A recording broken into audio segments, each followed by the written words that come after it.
2023 मध्ये शेवटची नगर परिषद भरती पार पडली आणि त्याच्या अगोदर पण 3 वर्ष नगर परिषद भरती झालेली नव्हती। त्याच्यामुळे टोटल नगर परिषदेमध्ये 28 फेब्रुवारी 2025 ला ज्या जागा त्यांच्या साइट वरती दाखवण्यात आल्या त्या टोटल अशा आहेत की 13,483 या रिक्त जागांची टोटल संख्या आहे आणि याची जी पात्रता आहे 10वी पासून ते पदवीधर पर्यंत आहे। तर या समस्त गोष्टी ज्या आहेत की नेमक्या कोणकोणत्या जागा रिक्त आहेत, त्यानंतर या सर्वसाधारणतः ऍड कधी येऊ शकते, अभ्यासक्रम काय असू शकतो, या A to Z गोष्टीवरती पुढचे 4 ते 5 मिनिटांमध्ये आपण चर्चा करणार आहे। त्याच्यामुळे जे विद्यार्थी 2023 ला काय कारणास्तव या ठिकाणी पास व्हायचे राहिलेले आहेत त्या विद्यार्थ्यांनी व्यवस्थितरित्या हा मुद्दा बघा, जेणेकरून तुमच्या प्लॅनिंगला हे सगळं काय सोपं होऊन जाईल। तर बघूयात आपण टोटल जी माहिती आहे ही माहिती व्यवस्थितरित्या बघूयात।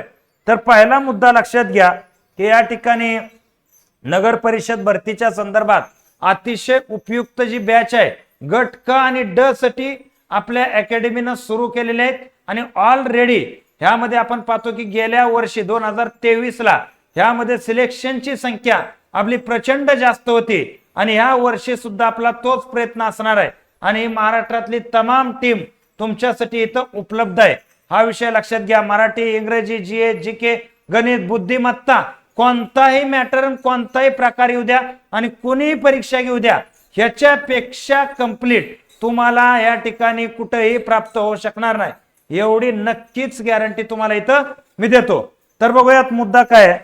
तर हा विषय आहे की महाराष्ट्र शासन नगर परिषद संचालनालय बेलापूर मुंबई यांनी जी 28/2/2025 अखेर असं सांगण्यात आलेलं आहे।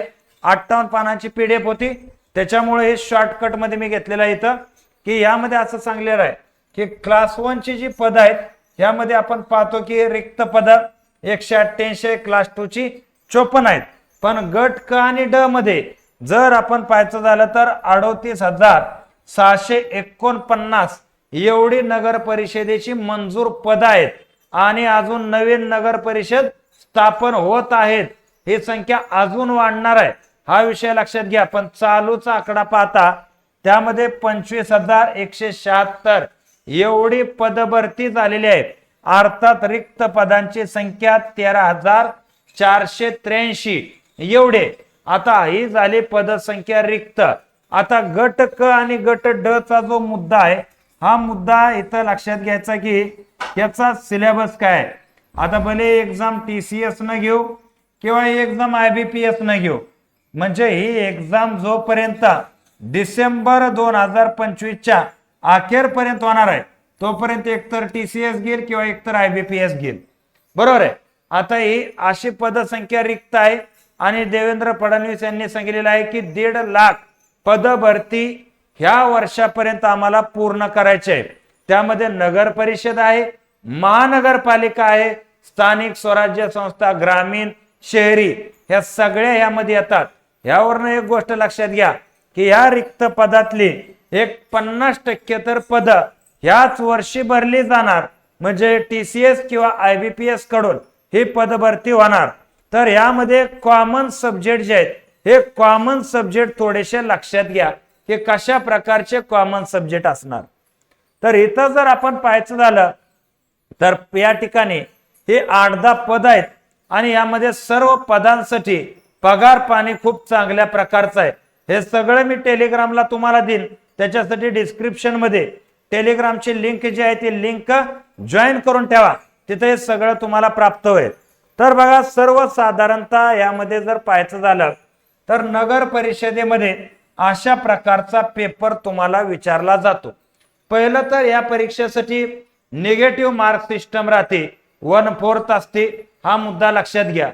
यामध्ये कसं राहतं हे जर आपण पाहायचं झालं तर याचे 2 पेपर राहतात, ज्यामध्ये पेपर 1 नावाचा एक प्रकार असतो आणि एक पेपर 2 नावाचा एक प्रकार असतो। यामध्ये पेपर 1 मध्ये एकंदरीत 60 प्रश्न 120 मार्काला विचारले जातात। या 60 प्रश्नामध्ये 15 प्रश्न मराठीवर असतात, 15 प्रश्न इंग्रजीवर आहेत, 15 प्रश्न सामान्य ज्ञानावर आहेत आणि 15 प्रश्न बौद्धिक चाचणीवर आहेत। आता बौद्धिक चाचणीमध्ये गणित येत नाही हे आतापर्यंत आपण म्हणत होतो, येत पण नव्हतं. पण का या ठिकाणी जो समाज कल्याणचा पेपर झाला त्यामध्ये सिलेबस मध्ये बुद्धिमत्ता टाकून यांनी गणित विचारलेल्याचं उदाहरण आपल्याला इथं पाहायला मिळालेलं आहे. आता जर आपण ही परीक्षा पाहिली तर 120 मार्क मराठी, इंग्रजी, सामान्य ज्ञान, बौद्धिक चाचणी हेच राहणार. म्हणजे जी आपण ही 8 पदं पाहिली त्या 8 पदाला हे 60 प्रश्न आणि 120 मार्क फिक्स आहेत. आता उरलेल्या पदामध्ये या ठिकाणी उरलेल्या घटकामध्ये पेपर 2 नावाचा प्रकार राहतो आणि त्यामध्ये 40 प्रश्न विचारले जातात आणि 40 प्रश्न 80 मार्कासाठी आहेत. आता इथं बघा 2 प्रकारची पदं राहतात. एक इंजिनिअरिंग लोकांची असणारी पदं, सिव्हिल वगैरे, तर त्या पदसंख्येबद्दल मी बोलणार नाही का, तर त्याही लोकांसाठी हे 60 प्रश्न कॉमन आहेत. पण 40 प्रश्न त्यांना त्यांचं टेक्निकल येतं, जसं की सिव्हिलचं असेल, मेकॅनिकलचं असेल, काय त्यांचं इंजिनिअरिंगचं असेल ते असेल. पण जे विद्यार्थी आपले जनरल ग्रॅज्युएट या ठिकाणी 12वी वरती ही परीक्षाचे फॉर्म, जसं की काय पोस्ट आहेत, स्वच्छता निरीक्षक आहे, कर निर्धारक आहे, म्हणजे यामध्ये अशा बऱ्याच पोस्ट आहेत ज्यामध्ये आपण नाव इथं सांगू शकतो या पदांची. अग्निशामक सेवा आहे, त्याच्याबरोबर लेखा परीक्षक आहे, त्याच्यामध्ये गट क आहे, त्यानंतर स्वच्छता निरीक्षक आहे, त्यामध्ये आपण पाहतो की जल निस्तारण आहे. तर अशा जी पदं आहेत, बाकीची जी पदं आहेत त्यांच्या संदर्भात जर सांगायचं झालं तर हे 40 प्रश्न 80 मार्काला. ह्यामध्ये जे टेक्निकल आपण ज्याला म्हणतो ह्यामध्ये बघा पोस्टनुसार कर निर्धारक आले तर इकॉनॉमिक्स विचारतील, बरोबर आहे. अग्निशामक दल आलं तर सामाजिक कल्याणावरती काय क्वेश्चन विचारतील. म्हणजे जर आपण पाहायचं झालं तर हे जे पहिले 60 प्रश्न आणि 120 मार्क आहेत ह्यामध्ये तर आपल्याला माहित आहे की मराठीचं हे कॉमन गोष्ट आहे, इंग्रजीची कॉमन आहे, सामान्य ज्ञान मध्ये महाराष्ट्राचा इतिहास आहे, भूगोल आहे, अर्थशास्त्र आहे, राज्यघटना आहे, थोडक्यात पर्यावरण आहे, बरोबर आहे. आणि ज्या वेळेस हे टेक्निकल विचारलं जातं ना इथं हे जे आपण पाहतो हे 40 प्रश्न 80 मार्काला, तर मॅक्सिमम लक्षात ठेवा, तुम्ही पॉइंट आउट करून ठेवा हा मुद्दा की ह्या 40 प्रश्नामध्ये या ठिकाणी जे सामान्य ज्ञानला विचारले जाणारे घटक आहेत जसं की भूगोल आहे, अर्थशास्त्र आहे, राज्यघटना आहे, बरोबर आहे ना, इतिहास आहे, हे जे मुद्दे आहेत त्याच्याबरोबर विज्ञान आहे, जे GPS आहे, हे मुद्दे इथं लक्षात घ्या. हाच पेपर हा इथं राहतो, फक्त जास्त प्रश्न, विस्तृत प्रश्न इथं विचारलेले आहेत. म्हणजे थोडक्यात काय, नगर परिषदेसारखी परीक्षा पास व्हायची असेल तर तुम्हाला कंबाईनला येतं तेवढं सगळं, GS आणि सरळ सेवेला येतं तेवढं सगळं, मराठी, इंग्रजी, गणित आणि बुद्धिमत्ता हे घटक तयारच ठेवायचे.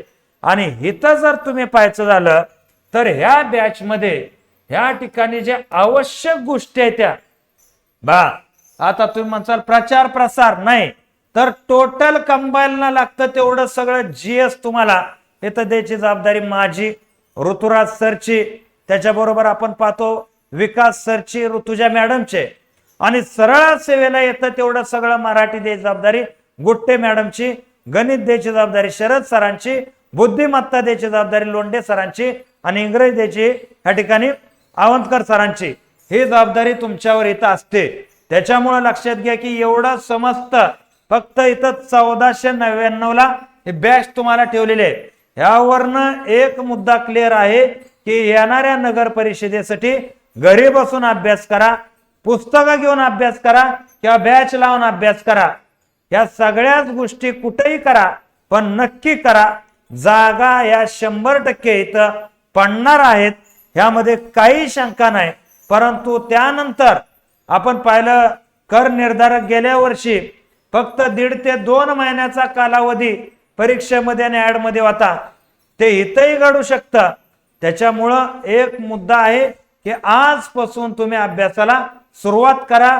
एमपीएससी चॅलेंजर्स अकॅडमी ह्या समस्त गोष्टीला तुमच्या बरोबर काम करणार आहे.